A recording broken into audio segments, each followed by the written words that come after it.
भाग गया सीआईडी वाला। अबे बच्चे भी ले गया, ढूंढो, बहुत जान लेगा हमारी, ढूंढो, हमें ढूंढो जाएंगे, चलो।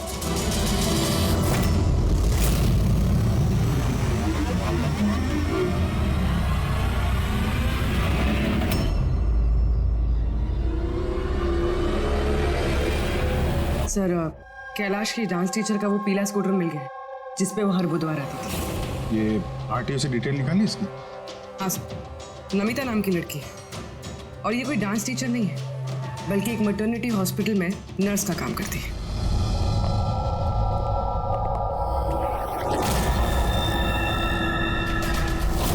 ये क्या खून?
आपको तो चोट लगी है, यूं खड़े रहेंगे तो आप गिर जाओगे।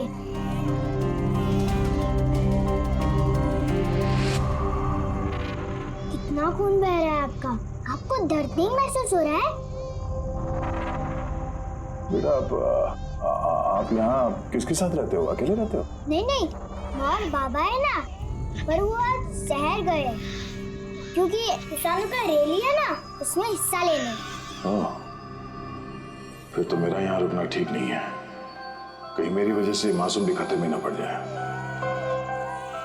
अरे अरे, आप कहाँ जा रहे हो अभी? बेटा मुझे जाना पड़ेगा यहाँ से। ठीक है, पहले कुछ खा लो, ताकत आ जाएगी फिर जाना। बाबा कहते हैं कि घर आए मेहमान भगवान से बरोबर रहते, उनको खाली पेट नहीं जाना चाहिए। बहुत अच्छा बोलते हैं आपके पापा। बेटा थोड़ा दूध मिल जाएगा नन्हे मुन्ने बच्चों के लिए? हाँ हाँ जरूर।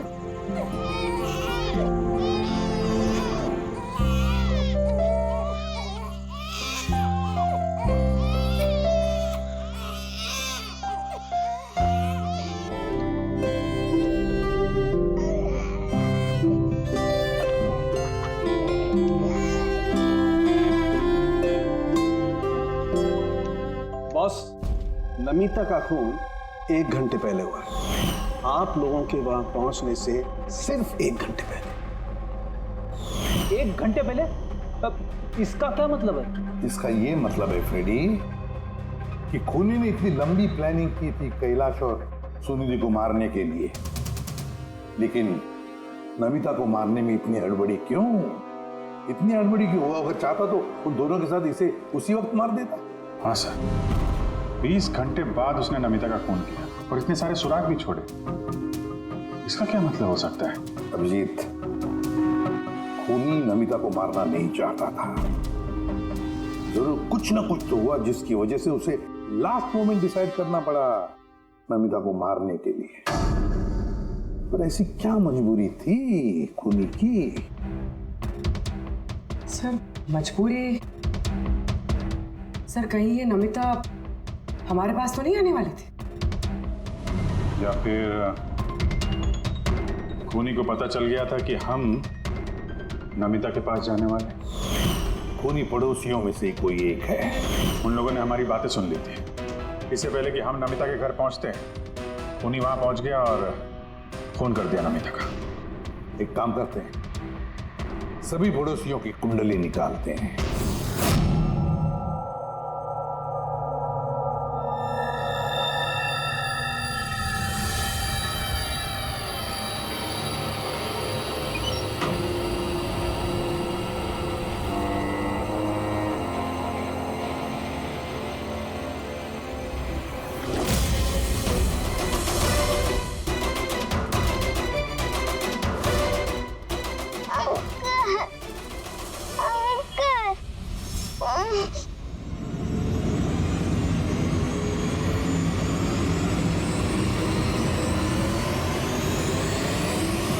तुम लोग की दुश्मनी मेरे साथ है।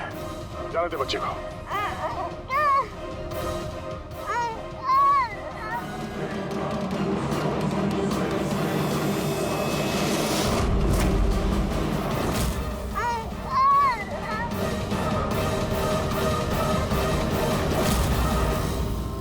बच्चे को छोड़।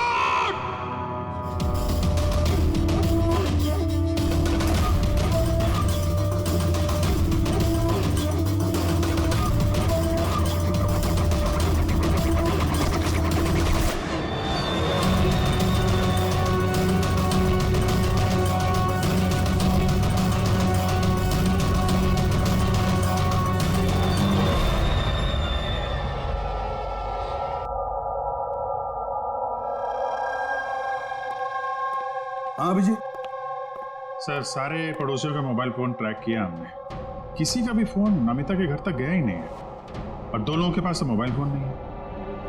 मतलब जब खून करने गया खूनी तो साथ में मोबाइल फोन लेकर नहीं गया। और क्या पता चला पड़ोसियों के बारे में? सर हर किसी को कोई ना कोई बीमारी है, किसी को ब्लड प्रेशर है, किसी को डायबिटीज है। और सर 2 लोगों को पेसमेकर लगे हुए हैं। अच्छा, पेसमेकर लगे हुए हैं। तो मेरा भी जिनको पेसमेकर लगे हैं उनके पास तो स्मार्टफोन होगा ही नहीं, क्योंकि अगर कोई स्मार्टफोन पेसमेकर के करीब आ जाए तो पेसमेकर बंद पड़ जाता है।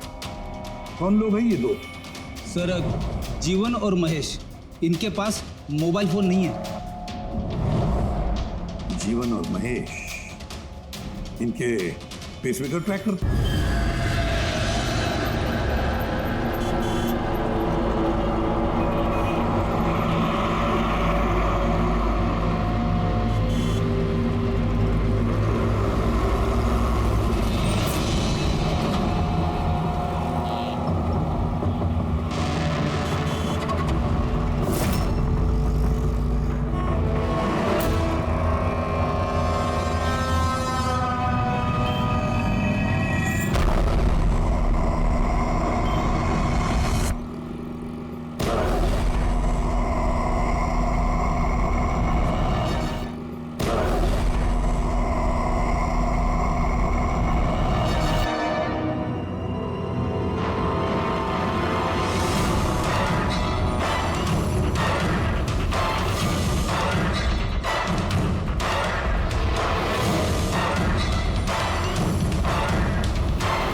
सुसाइड। सुसाइड? आप सब इनके पड़ोसी हैं? जी सर, हम सब पड़ोसी हैं। तो ये लाशें सबसे पहले आप लोगों ने देखी? सब वो हुआ था कि जब मैंने पहली बार आवाज सुनी तो मुझे लगा कि कोई पटाखे जला रहा है, लेकिन जब मैंने दूसरी बार आवाज सुनी मुझे लगा कि कुछ गड़बड़ है और इसलिए मैं अपने पति हर्ष को बुलाने चली गई। हर्ष, ये क्या आवाज आ रही है बाहर से? बाजी, ये क्या गोली चलने की आवाज है? आज तक मैंने असली गोलियों की आवाज सुनी नहीं, तो मुझे पता नहीं गोलियों की आवाज है या पटाखे की आवाज। हाँ, कुछ समझ में नहीं आ रहा। अरे हर्ष, कहाँ थे तुम? मैं बाहर था। ये आवाजें सुनी तुमने? लगता है सुनिधि के घर से आ रही है। कहीं कोई चोर डाकू तो नहीं घुस गए उनके घर में? हाँ, अब क्या करें? पापा मैं जाके देखूं? नहीं नहीं, उन लोगों के पास हथियार हैं, तुम खतरे में मत पड़ो। तुम पहले कॉल करके देख लो कोई फोन उठाता है या नहीं। जी सर, फिर हमने फोन किया मगर किसी ने फोन ही नहीं उठाया, तब सर हम यहाँ देखने चले आए। सुनिधि, तुम लोग ठीक तो हो? दरवाजा खोलो, दरवाजा खोलो। सुनिधि, क्या हुआ दादा? सब ठीक तो है ना? खोल ही नहीं रहे यार दरवाजा। गोली चलने की आवाज आई अंदर से 2 बार। पता नहीं, मैंने भी सुना। एक मिनट, मैं पीछे जाके खिड़की से देखने की कोशिश करता हूँ। हाँ, जल्दी जा।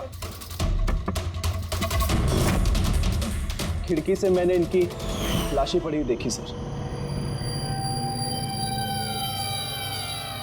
और तुरंत हम लोगों ने आपको फोन कर दिया। क्या वजह लगती है आप लोगों को इनकी आत्महत्या करने की?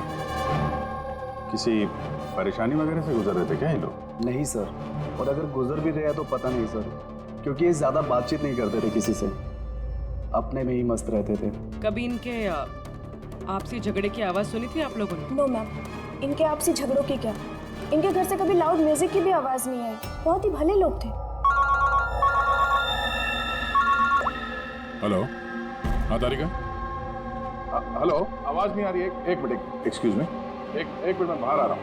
हेलो, हाँ, मेरी आवाज आ रही है? हेलो, हाँ, वो नेटवर्क ठीक नहीं था अंदर कमरे में। हाँ बोलो। अच्छा,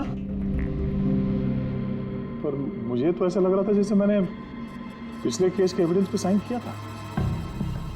ठीक है, अर्जेंट है? ओके, ठीक है, मैं आके साइन करके जाता हूँ। Okay, thanks. रेडी? मुझे कुछ काम से फॉरेंसिक लैब जाना होगा। अभिजीत को बता देना।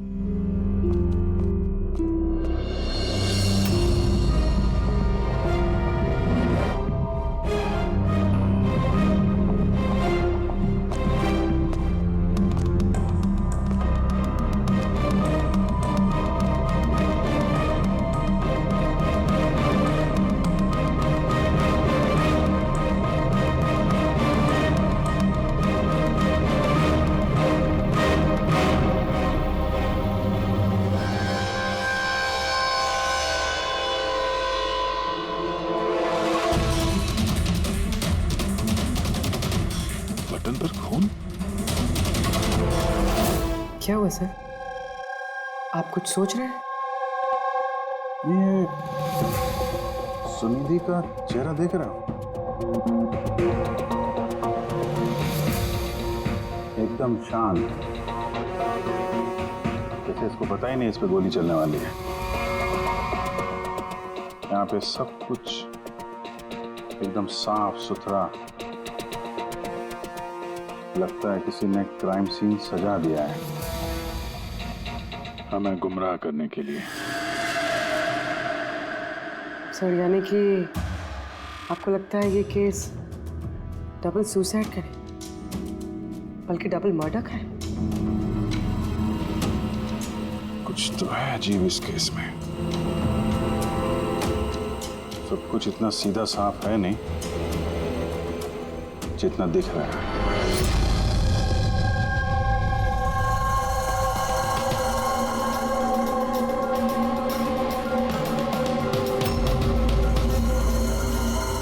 बस इन दोनों को एक ही गन से गोली मारी गई और उस गन पर कैलाश की उंगलियों के निशान है। वैसे मुझे नहीं लगता कि ये आत्महत्या का मामला है। तो आपको भी मर्डर लग रहा है ना सर? एग्जैक्टली, मर्डर ही है। बस इस कैलाश के शरीर में 7 हड्डियां टूटी हुई हैं और ये फ्रैक्चर अभी का है, नया, पुराना नहीं है। मारपीट हुई है क्या? ऐसा लगता तो नहीं बस, क्योंकि इनके शरीर पर किसी किस्म के कोई निशान नहीं है, कोई जख्म नहीं है। सर मगर ये कैसे हो सकता है? बिना चोट या किसी निशान के 7 हड्डियां तो ढूंढ। उसी का जवाब तो ढूंढ रहा हूं मैं। सर हाँ सर ये सुनिधि और कैलाश के कपड़ों में मुझे काफी कुछ मिला है। ये फैट्स, प्रोटीन्स, एंजाइम्स, फॉस्फोलिपिड्स, लैक्टोमिनरल्स, इन सारी चीजों के ट्रेसेस मिले हैं। इतनी सारी चीजें इन दोनों के कपड़ों में मिली? इतनी चीजें आई कहां से होगी? बस सर वही सुलझाने की कोशिश कर रही हैं। सर ये दया नहीं आई अभी तक। वो मैंने कल उन्हें फोन भी किया था, कुछ अर्जेंट पेपर्स थे साइन करने के लिए, इसलिए। दया आया कैसे नहीं? कल रात क्राइम सीन से हमारे सामने निकला था यहाँ आने के लिए। लेकिन अब तक पहुंचे नहीं।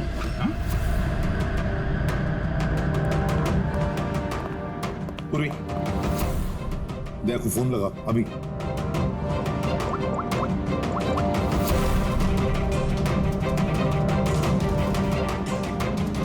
सर दया सर फोन नहीं उठा रहे। फोन उठा नहीं रहा? ऐसा करता नहीं है सर कभी। लोकेशन देखो कहाँ पे है।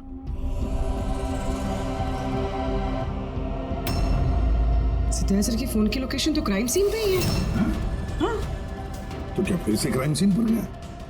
अगर गया भी तो बताना चाहिए था ना।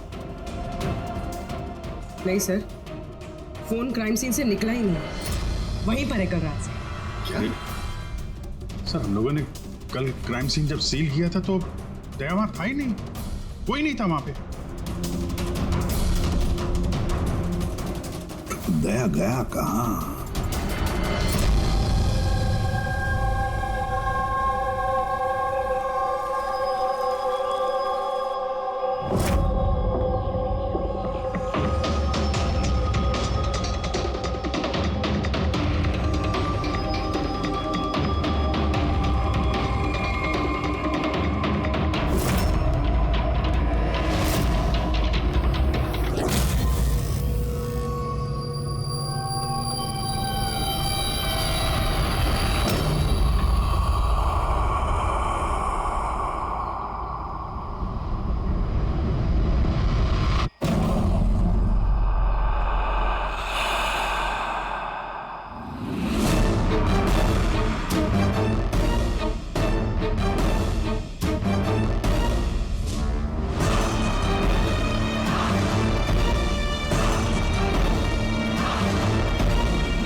बच्चों की रोने की आवाज।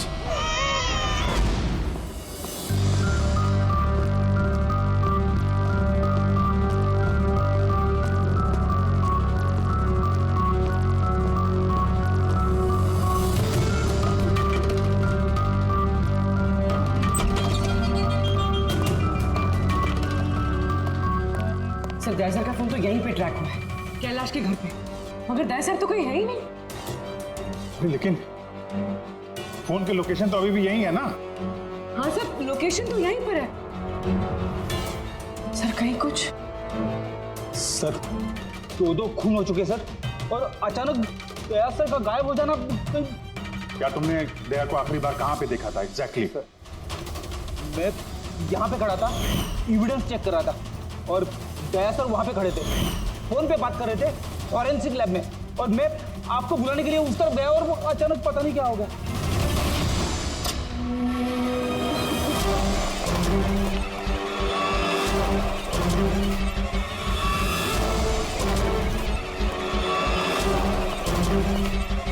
अंदर कुछ नहीं है सर।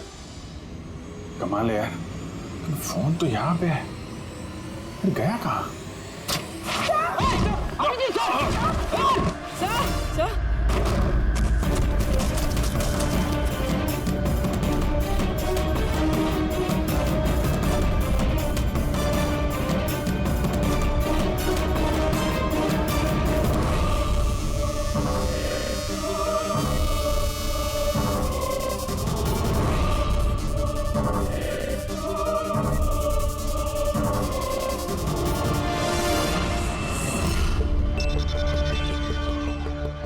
मोबाइल।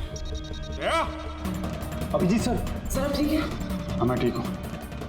पता नहीं सर ये सब कैसे हो गया। जैसे ही मैंने टेबल पे हाथ रखा बाहर से दरवाजा खुल गया। शायद उसी से खुलता होगा इस तहखाने का दरवाजा। ये देखो दया का मोबाइल मिला है मुझे। मेरी तरह दया भी यहीं पे गिरा होगा। बटन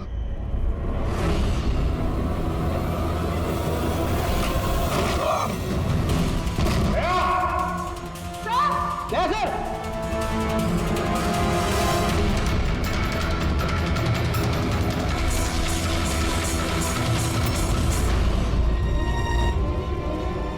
बच्चे का रुमाल यहाँ पे क्या कर रहा है?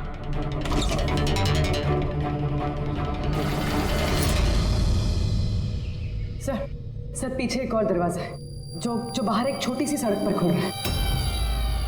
खुफिया तहखाने का खुफिया दरवाजा।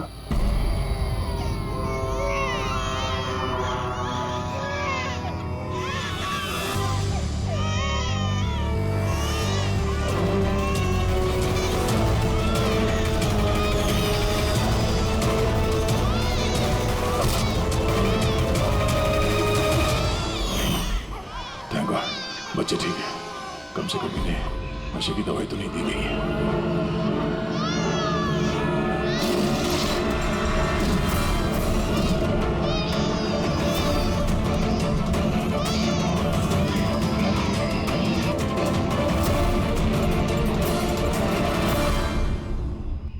तो आप में से किसी को पता नहीं इस तहखाने के बारे में?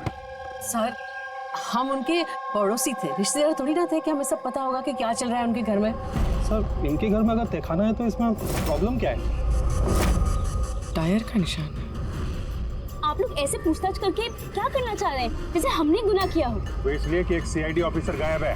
CID officer? जो 2 लोग यहाँ रहते थे वो तो मर चुके हैं। मतलब किसी तीसरे का काम है। आप ही लोग रहते हैं ना आसपास यहाँ पे? सर वहाँ पर टायर के निशान है और निशान देखकर लगता है कि किसी बड़े ट्रक के हैं। ट्रक का? हाँ सर निशान के साथ साथ सब्जियों के टुकड़े भी बड़े हुए हैं वहाँ पे। कोई सब्जी वाला ट्रक आया होगा यहाँ पे।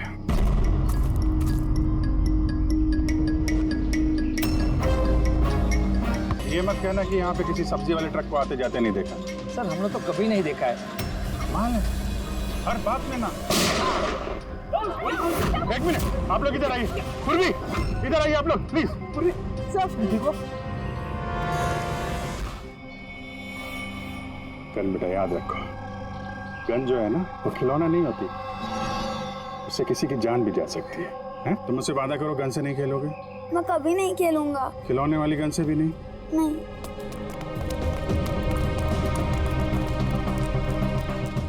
और आप लोग, हम आपको भी ध्यान रखना चाहिए था। आप लोग बच्चों को खिलौने वाली बंदूक दिला तो देते हैं और इन लोगों को आदत पड़ जाती है जाने अनजाने में बंदूक चलाने की, उससे खेलने की।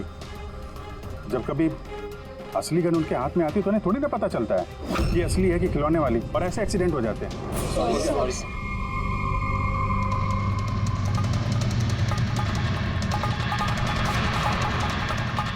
दया की गन?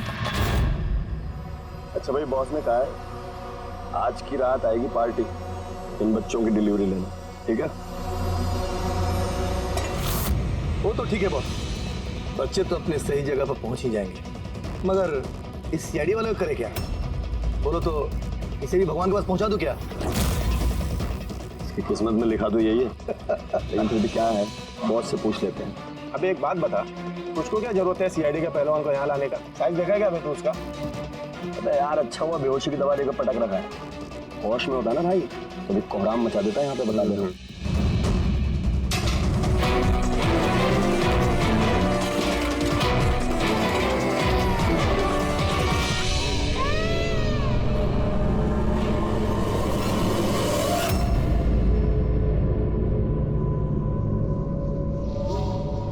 अरे यार पूरी कैसी है? ठीक है सर, किस्मत अच्छी थी, गोली पैर को छू के निकली है। Thank God. चलो अच्छा है। सर जो केमिकल्स उन कपड़ों पे से मिले थे ना, ठीक वही केमिकल्स मुझे इस बेसमेंट वाले नैपकिन से मिले। कौन सा chemical? Milk powder. Milk powder? जो छोटे बच्चों को, न्यू बॉर्न बेबीज को देते हैं। लेकिन सर कैलाश और सुनिधि के घर पे हमें कोई बच्चा दिखाई नहीं। नहीं नहीं, एक ना एक बच्चा तो जरूर होगा, क्योंकि मुझे इस नैपकिन पे से बेबी सलाइवा यानी बच्चे की थूक भी मिली है। बच्चा था भी तो कोई तहखाने में क्यों रखेगा? अभिजीत, बच्चे को तहखाने में रखना इसका मतलब है बच्चों को गायब करना। Baby trafficking, baby trafficking. तभी उन लोगों ने अपने घर में ये खुफिया तहखाना बना रखा था और पीछे खुफिया दरवाजा। बस हाँ, बस ये कंफर्म हो गया है कि इन दोनों ने आत्महत्या नहीं की, इन दोनों का मर्डर किया गया। और ये सुनिधि के खून में मुझे कुछ नशीली दवाई के ट्रेसेस मिले जो इंसान को बेहोश करने के काम में आती है। सुनिधि की बॉडी में और कैलाश में भी। उस कैलाश की बॉडी में इतनी सारी दवाइयों के केमिकल्स हैं कि एग्जैक्टली पता ही नहीं चल रहा है कौन सा केमिकल किस दवाई का है। दवाई के केमिकल मतलब ये बॉस के कैलाश को एक बहुत ही रेयर बीमारी थी, फाइब्रोडायस्प्लेसिस ओसिफिकेंस प्रोग्रेसिवा। इस बीमारी में दरअसल इंसान के टिश्यूज बहुत कमजोर हो जाते हैं और उसकी हड्डियां भी बहुत नाजुक हो जाती हैं। जरा सी भी लापरवाही हुई, एक झटका भी लगा, हड्डियां टूट सकती हैं। तो फिर ऐसी बीमारी वालों को तो बहुत संभाल के इधर उधर आना जाना पड़ता होगा। बिल्कुल, जरा सा कोना भी किसी चीज का अगर टकरा गया, झटका जरा सा भी लग गया तो हड्डियां टूट सकती हैं। तो फिर एक बात तो पक्की है अभिजीत, कैलाश ने लापरवाही से अपनी हड्डियां नहीं तोड़ ली, किसी और ने जबरदस्ती की है कैलाश के साथ। बिल्कुल बॉस, मुझे लगता है खूनी को पता ही नहीं था कि कैलाश को ये रेयर डिजीज है।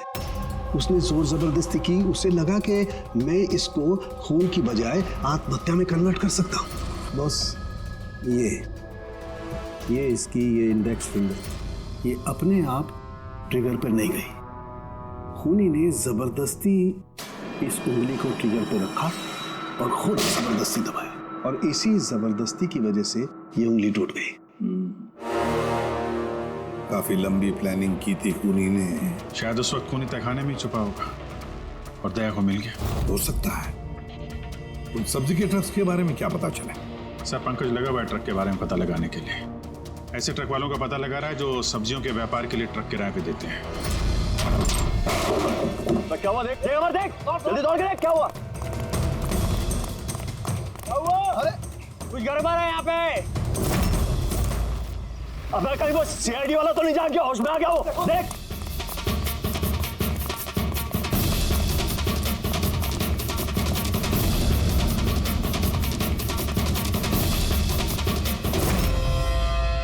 अबे बच्चे देख। अरे हाँ, बच्चे नहीं निकल गए।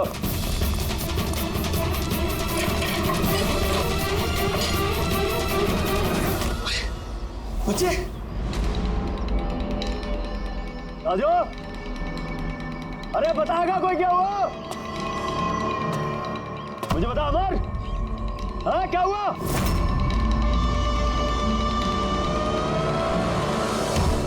राजू,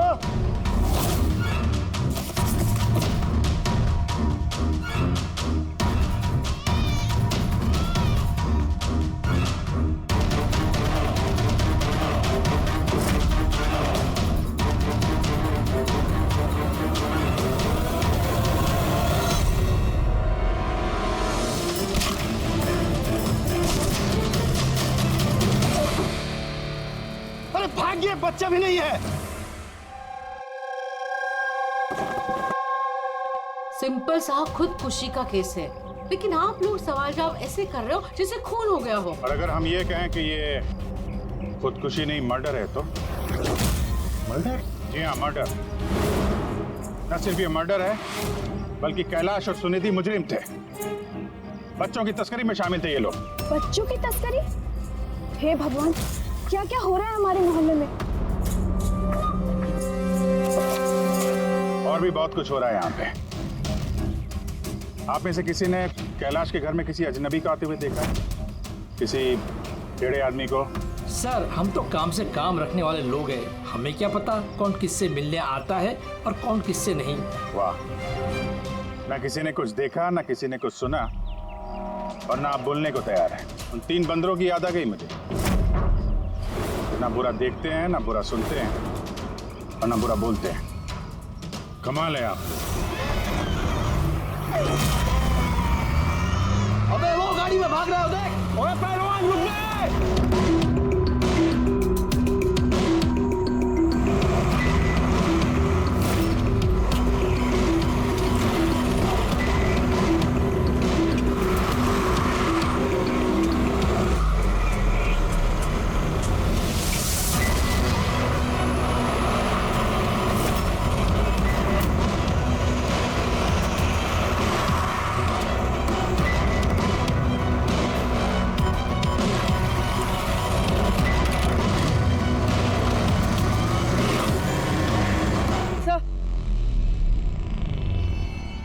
सर घर में कुछ नया तो नहीं मिला?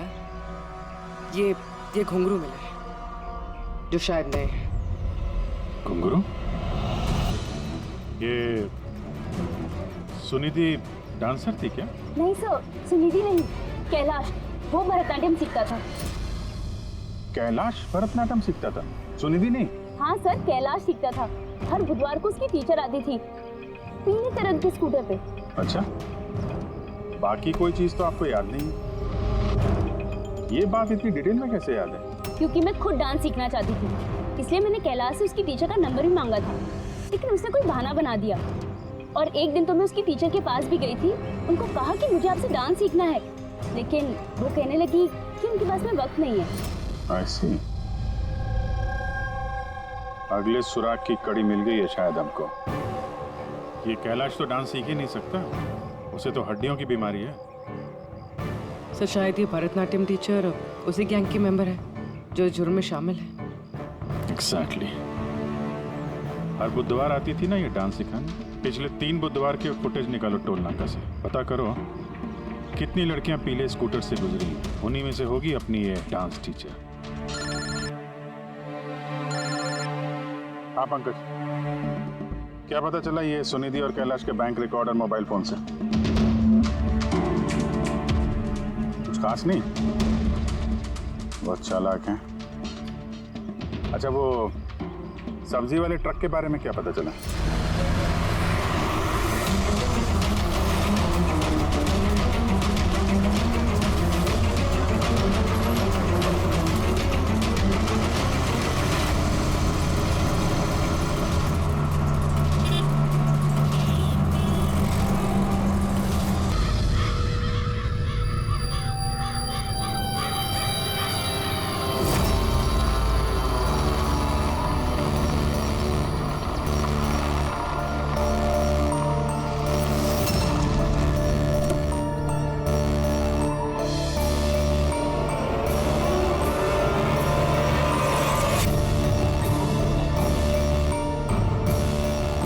आप ही का इंतजार कर रहे थे बस।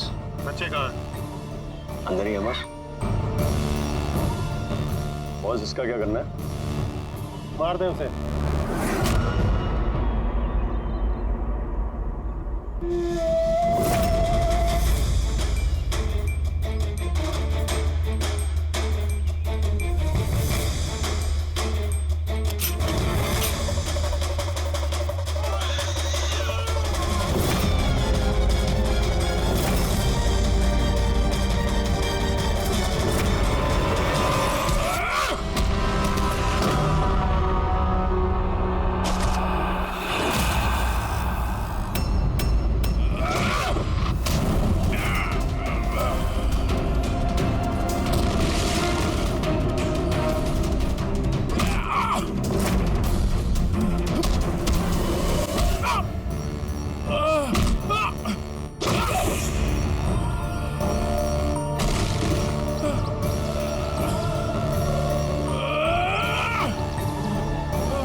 सर, तुम ठीक हो? सब बच्चे। बच्चा? कहाँ है बच्चे? वाह,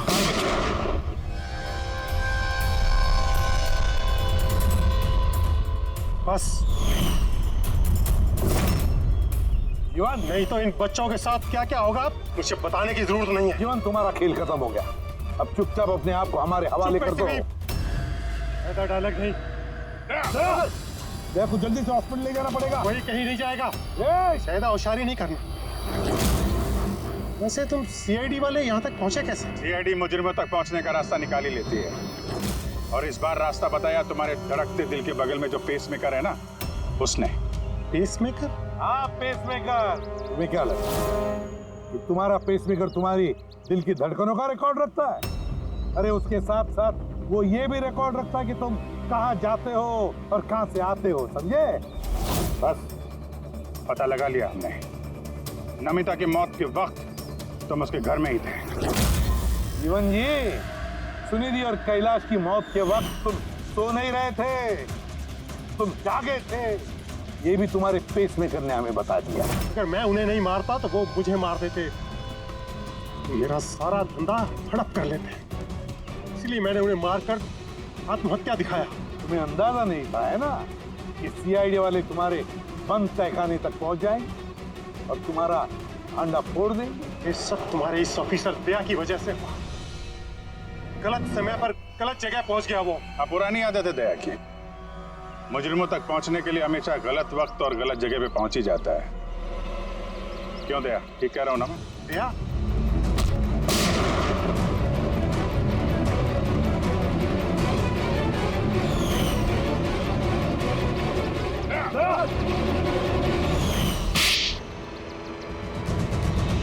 जीवन, जिन बच्चों ने ढंग से अपनी मां का आंचल तक नहीं पहचाना, उनकी जिंदगी तबाह करने निकले थे तुम। पता नहीं कितने मासूम बच्चों की जान ले ली है तुमने। इससे तो बढ़कर और कोई संगीन जुर्म ही नहीं हो सकता। फांसी से बढ़कर भी कोई सजा होती ना दुनिया, तो वो भी तेरे जैसे के लिए कम ही होती। चल, ये बच्चों को संभालो तुम लोग।